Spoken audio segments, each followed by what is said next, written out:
है, इसलिए उन्होंने 1896 के अंदर बिल प्रदेश कंट्री के नाम से नक्शा जारी किया। बांसवाड़ा के एक दो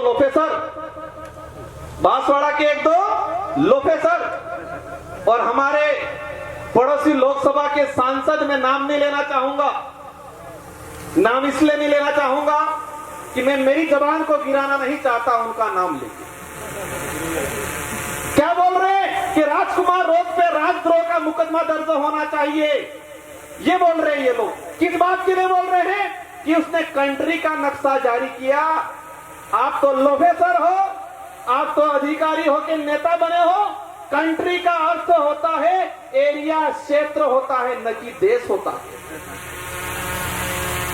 अंग्रेजी शासन व्यवस्था में, उसके बाद उससे पहले राजा रजवाड़ी व्यवस्था में जितना जो रियासत काल के इलाके होते थे उसको अंग्रेजी शासन व्यवस्था के लोग अधिकतर कंट्री के नाम से, एरिया के नाम से आइडेंटिफाई करते थे। तो ये इलाका बिल प्रदेश कंट्री के नाम से उस समय जाना जाता था। मतलब क्षेत्र, एरिया, समुदाय विशेष, बाहुल्य क्षेत्र, इलाका ये होता था। राजस्थान के गौरव की बात करते हैं। राजस्थान का गौरव आदिवासी समुदाय के बिना, उनके बलिदान के बिना अधूरा है।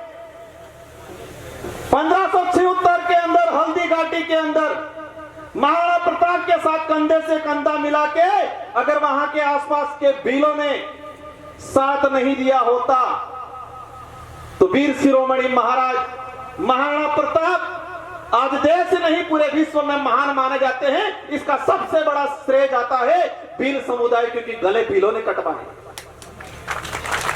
तो राजस्थान का गौरवशाली इतिहास मेवाड़ की आसपास की धरती से, हल्दी घाटी से शुरू होता है और हल्दी घाटी से आसपास इलाके के अंदर ही राजस्थान का गौरवशाली इतिहास खत्म होता है।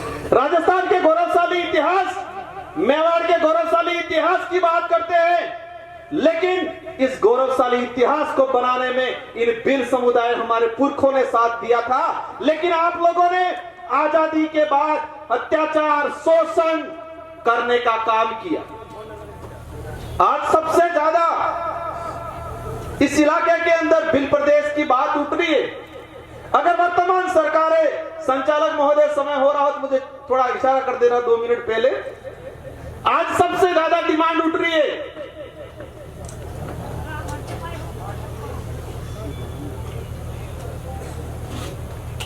सबसे ज्यादा भील प्रदेश की जो डिमांड उठ रही है,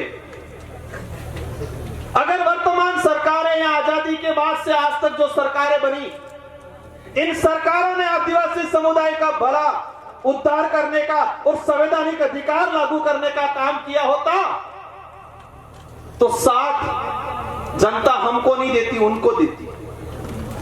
आज ये काम कर ले। इस मंच से हम कहना चाहेंगे, जो भील प्रदेश के विरोध में जो नेता है या कांग्रेस या बीजेपी के, भील प्रदेश के विरोध में एक सम्मेलन करके दिखाओ, हम देखते हैं कितने लोग आते। आपके गुलाम नेता आएंगे, आपके गुलाम, मानसिक दिव्यांग, अपंग नहीं कह सकते क्योंकि अपंग शब्द उन्होंने खत्म कर दिए। मानसिक दिव्यांग कार्यकर्ता आएंगे, पदाधिकारी आएंगे, लेकिन इस भील प्रदेश टेरिटरी का आम आदमी आपके साथ नहीं आएगा।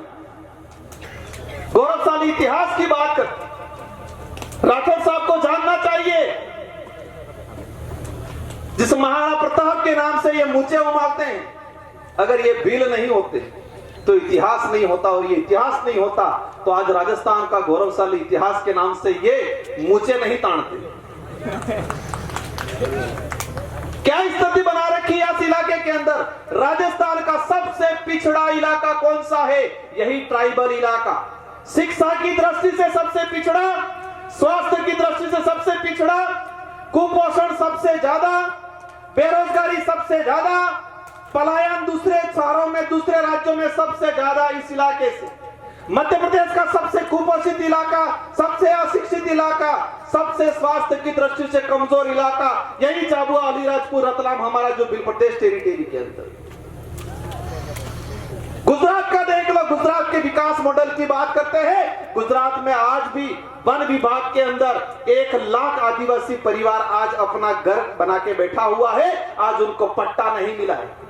सरकारी रिकॉर्ड कह रहा है, हमारा जो ज्ञापन दिया था उस ज्ञापन में लिखा है वन भूमि पहले आई या आदिवासी पहले आया, वन विभाग पहले आया या आदिवासी पहले आया? तो आदिवासी पहले आया, वन विभाग को, उस वन को उपजाऊ बनाया, उसको संजोया, उसको तैयार किया और आज अतिक्रमण के नाम से हटा रहे। गुजरात के अंदर 1 लाख आदिवासी वन विभाग की भूमि पे रह रहे हैं। हमारी नजर में वो मालिक है उस जमीन के, लेकिन सरकार की नजर में क्या है? अतिक्रमणकारी। मध्य प्रदेश के अंदर 3 लाख आदिवासी वन विभाग की भूमि में रह रहे हैं आज, हमारी नजर में वो का मालिक है। राजस्थान के अंदर 52,000 आदिवासी परिवार, महाराष्ट्र के अंदर 2 लाख आदिवासी परिवार। इस तरह से पूरे देश के अंदर आज की तारीख में 26 लाख आदिवासी परिवार वन विभाग की भूमि पे रह रहा है। यह सरकारी आंकड़ा, केंद्र सरकार का जो जारी किया आंकड़ा वो है सरकारी आंकड़ा। अब समझ लो कि कई भाई ऐसे हैं हमारे जो आज भी सरकारी आंकड़े में नहीं है, लेकिन वन विभाग में। देश के अंदर 2011 की जनगणना के आधार पे 8 करोड़ आदिवासी है, सॉरी 8%, मतलब 13-14 करोड़। और आज की तुलना में, आज के समय में हम काउंट करते हैं तो 17 से 18 करोड़ आदिवासी देश के अंदर है। और वन विभाग की भूमि पे इसमें 1.5 से 2 करोड़ आदिवासी आज भी वन विभाग की भूमि पे। भिन्न प्रदेश की धरती पे 30% जनसंख्या आज भी राजस्व भूमि, मतलब राजस्व या चारागाह की भूमि पे आज मकान बना के बैठा है। हमारा भाई आजादी से पहले मेरे दादाजी सुनाते थे, जब बानगढ़ पे फौज आई, हमारे घर के आसपास से गई तो कहते थे यहाँ पर पानी पी के गए, हुआ था वहां 1913 में। उस समय से हमारे वहां बाप दादों का मकान बना हुआ है, कई मकान आज भी बिलाना में। सरकार आके कहती है आप अतिक्रमणकारी हो। आज देखा जाए, कुछ लोग कहते हैं जाति के नाम से राज्य नहीं बन सकता, मान गए जाति के नाम से राज्य नहीं बन सकता, फिर आप धर्म के नाम से देश बनाने की बात क्यों करते हो?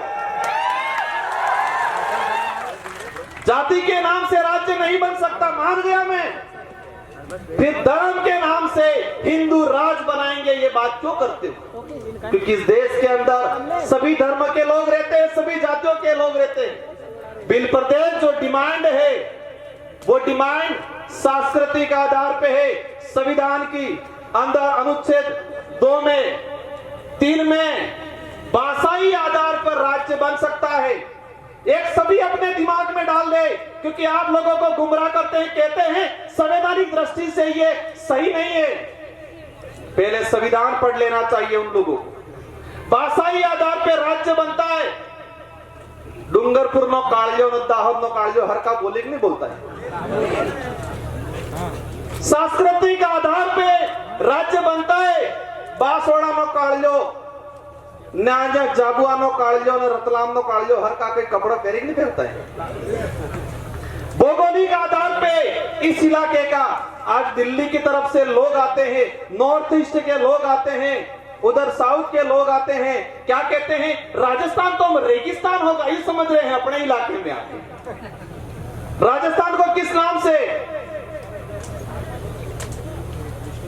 रेगिस्तान के नाम से परिचित करते हैं। और ये एक बात सही है, अगर इस इलाके में भिल्ल समुदाय नहीं होता तो राजस्थान का जो गौरवशाली इतिहास की बात करते हैं आज सही है, हकीकत है, हमें भी गर्व है, हमारा राज्य है आज वर्तमान में गौरवशाली राज्य राजस्थान।